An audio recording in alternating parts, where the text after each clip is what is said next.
ಎಲ್ಲ ಕೆಟ್ಟದ್ದನ್ನ ಹೊರಗಿಟ್ಟು ಹೊಸ ಸಂಘರ್ಷವನ್ನ ಮಾಡಿ ಮತ್ತೆ ಭಾರತವನ್ನ ಪುನರ್ನಿರ್ಮಿಸಿ ಹೋಗಿರ್ತಕ್ಕಂಥ ಇತಿಹಾಸ ನಮ್ಮದಿದೆ ಮಿತ್ರರೇ. ಯಾಕಂತಂದ್ರೆ ಭಾರತ ಆಕ್ರಮಣಗಳಿಗೆ ಎದೆಗೊಟ್ಟಿ ನಿಂತಿರ್ತಕ್ಕಂಥ ರಾಷ್ಟ್ರ.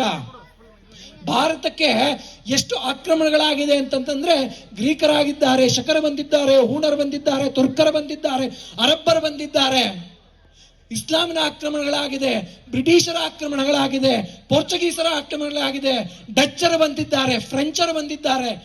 ಯಾರು ಭಾರತವನ್ನ ಲೂಟಿ ಮಾಡಿಲ್ಲ, ಯಾರು ಭಾರತವನ್ನ ಆಕ್ರಮಣ ಮಾಡಿಲ್ಲ.